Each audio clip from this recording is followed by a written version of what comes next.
Hello, my name is Dr. Robert deMayo, Associate Dean of Psychology at Pepperdine University's Graduate School of Education and Psychology. And I have the pleasure today of talking with Dr. Erlanger Turner, the newest member of our tenure track faculty. Dr. Turner has a distinguished record prior to coming to Pepperdine, which we'll be talking a little bit about. So Dr. Turner, can you tell us just a little bit about your journey to Pepperdine? Sure. So I am excited to join the faculty here at Pepperdine University. Prior to coming here, I've served in several roles as an assistant professor, as well as working in the community as a licensed clinical psychologist.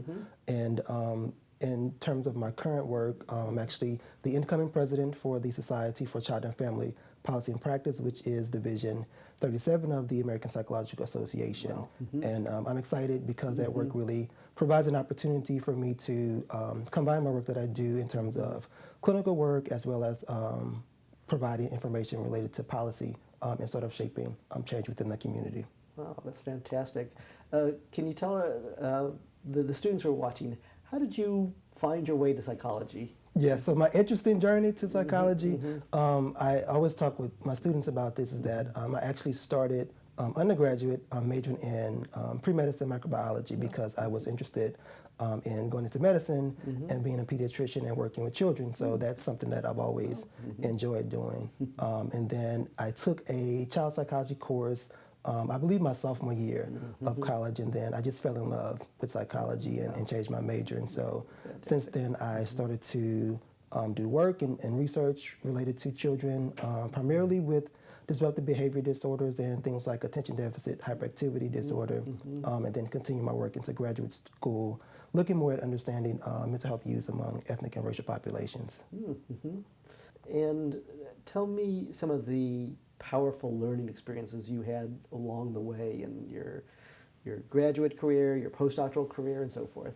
Yeah, so one of the things that I think was really powerful for me in terms of shaping and my career and interest in psychology has been the role of mentors and mentorship. And so for me, that's something that I also enjoy giving back to other students. And so throughout my undergraduate career, I worked with several faculty at Louisiana State University, where I got my bachelor's degree, which really sort of shaped my interest in research and sort of really understanding how to work within the community. So I had the unique opportunity to work at a hospital as an undergraduate student doing some research. And so I think it's definitely different when you go out into the community to do that type of work as opposed to when you are doing this work in a university clinic, for example.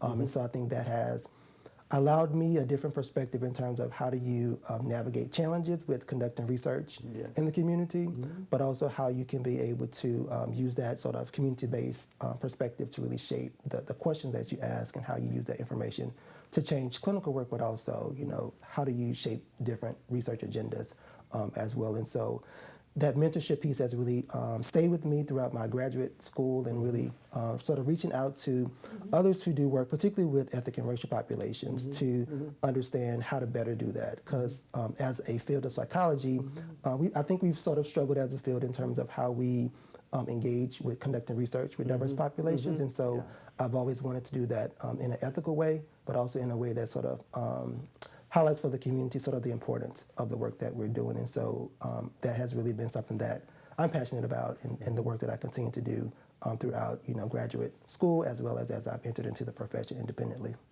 I know that we have many students who are passionate about serving underserved populations, marginalized populations, and so forth. What are some of the things that they should keep in mind when they are approaching that work? Yeah, I think one of the things is that really understanding the importance of how the community looks at researchers and how oftentimes it's perceived negatively, and sort of how are you going to go into those communities, collect your data, and then you sort of leave them, you know, to fend for themselves. And so I think it's important that you sort of build those relationships with the community, but also set it up where you can sort of maintain those relationships, but also allow the community to be able to continue to benefit from the resources of the programs that you implement, so that way they can be maintained, you know, once your funding is no longer present. Right.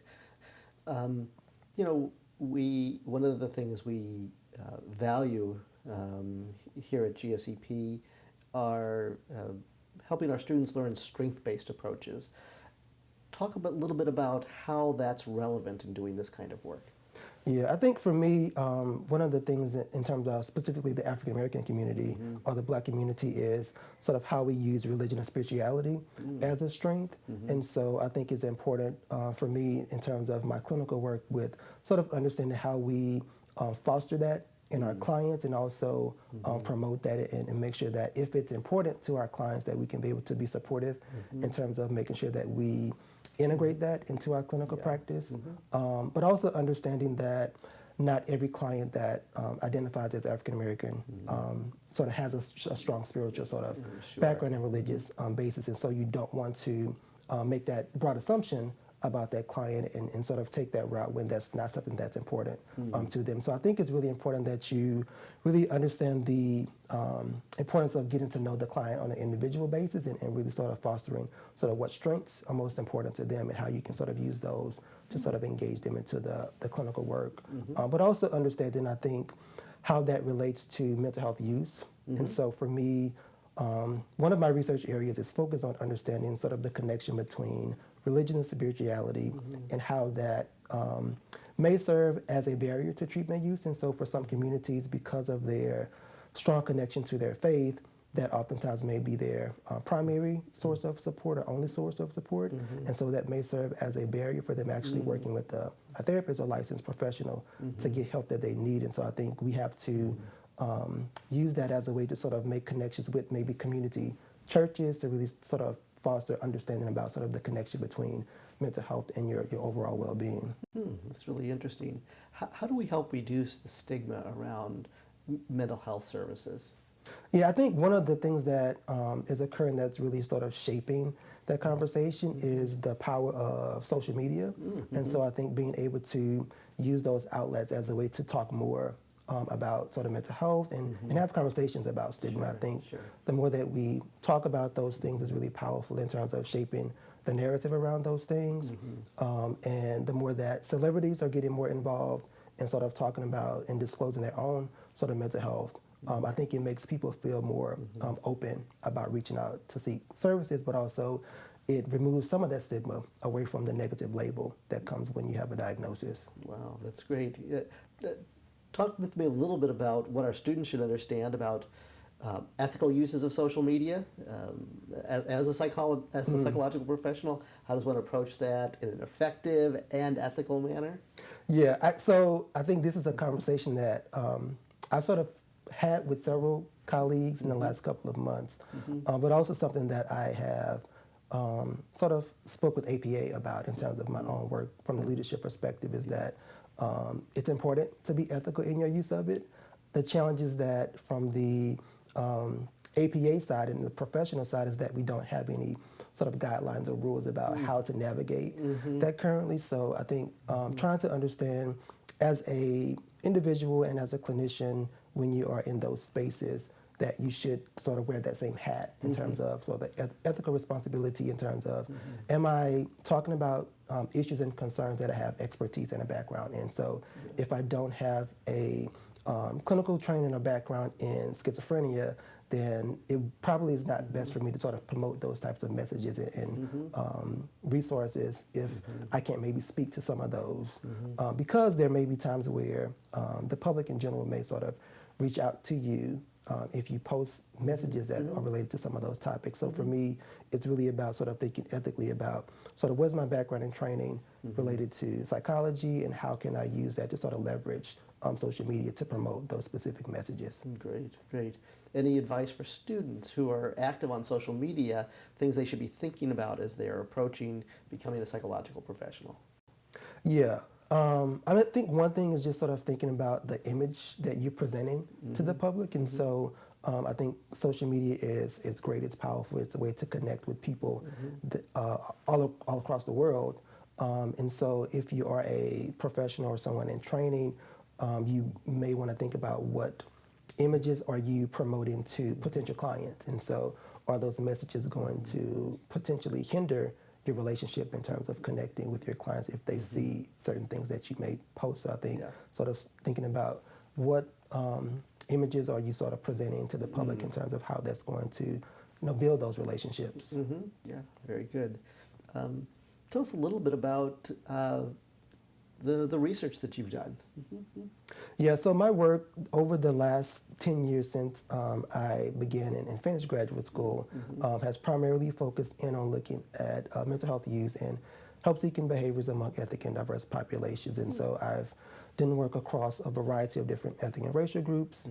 Most recently, my research has geared to focus more on African American and the Black community and really understanding not just barriers to treatment. I think we know a lot about that, but some of my more recent work has really shifted to look at how does things like racial trauma and policing and some of those images sort of impact the mental health of individuals within the African American community. So one of my recent projects that I wrapped up, which I presented on at the APA convention in Chicago, was really focused on understanding what is the impact of witnessing police violence through things like social media. And so what I found from that study was that even if people, let's say, watch a brief news story that talks about some of these incidents where they may be exposed to a clip of some of those encounters, is that it can elevate, stress levels in those individuals. Obviously, we can't tease apart how much of that may be related to the amount of exposure that they've had prior to that, but we understand from my work that it does impact their overall sort of mental health functioning. And there have been definitely larger scale studies that have looked at in communities where there have been high incidents of police shootings that overall African Americans in those communities report poor mental health compared to individuals that may not have been exposed to that, and even compared to their white counterparts that if they are in those communities, they are less likely to report poor mental health following witnessing those incidents. Wow. So it sounds like there is a very real impact of the things we see so often on the news. And just last evening on the news, there was a bystander video of a police shooting in our community here. And of course, now that with the proliferation of cell phone cameras and so forth, talk a little bit about the implications for what it means that so much of this information is out there on both traditional forms of media as well as social media. Yeah, I think one of the things for me, I think is powerful about the research in the areas that we do need to better understand what is the impact of sharing these images on social media, because on the one side, it's helpful for us to understand that people who may not have lived in these communities now see that these incidents are happening, but also what's the impact of people that get this sort of indirect exposure to these incidents and how that sort of impacts their mental health functioning. On the larger side for me, I think is really understanding how the media covers these incidents. And so I think there needs to be some consideration put into how they present these news stories, because they could potentially be triggering, some of these exposure to these traumatic events for people that may have either been stopped by police or had encounters where they've had family members that have died, had these interactions. So I think consideration needs to be given to how we present this information, to the public. One, to sort of address the concerns related to community policing, but also how we sort of prevent exposing more people to these traumatic incidents. Great. Now, I know immediately prior to coming to Pepperdine, you were at the University of Houston for a number of years and were very successful on the faculty there. Tell us a little bit about what led you to accept our offer here at Pepperdine. Yeah, so I think one thing for me was really understanding how I can combine multiple aspects of my life. And so I think being in this environment where religion and spirituality and faith are really central to the work that we do, and how that applies to, for me, branching across all of the multiple aspects of my career in terms of professional, my clinical work, my research, as well as sort of my own sort of personal faith. I think that's been a real strength and something that I've really sort of enjoyed about sort of this transition. Great. What are some of the opportunities you see here in the Southern California community for mental health professionals? Yeah, I think one of the things is really from just knowing what GSEP is doing in terms of the community work is that there can be multiple collaborations within the community in terms of the work that the faculty are doing, and also being able to sort of help students in sort of that mentorship piece in terms of how do you foster relationships and how do you sort of maintain community collaboration in terms of programming as well as research, and I think those are some of the things that I look forward to being able to do here within the area. And of course, in Los Angeles, there's media is a big thing, so there may be other opportunities to be able to connect with, outlets to be able to sort of talk about how we, as I mentioned with the policing, sort of shape stories in terms of covering those types of things that could be potentially traumatic to individuals. Yeah. Now, of course, you're both a clinician and a researcher, and also are interested in social policy issues with APA.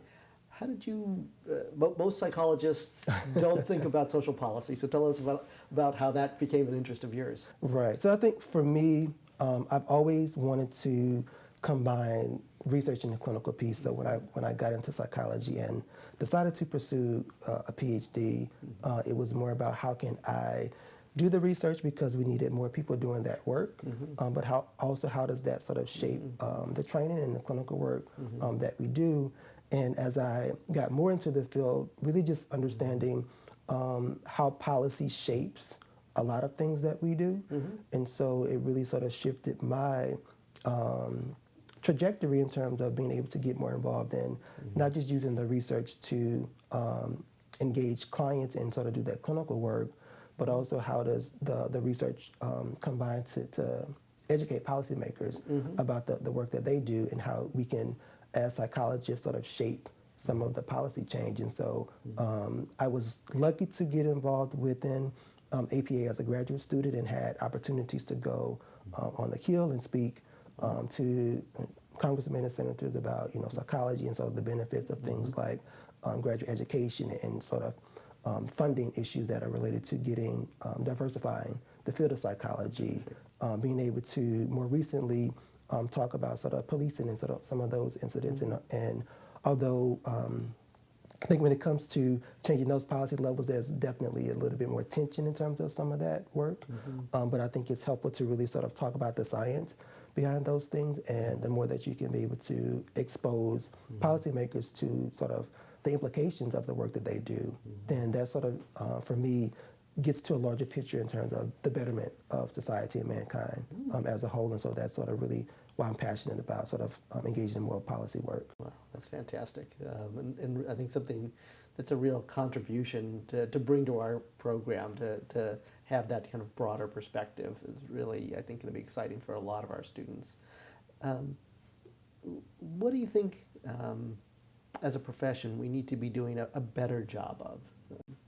Well, I think one thing that you touched on earlier is just sort of thinking about social media and technology.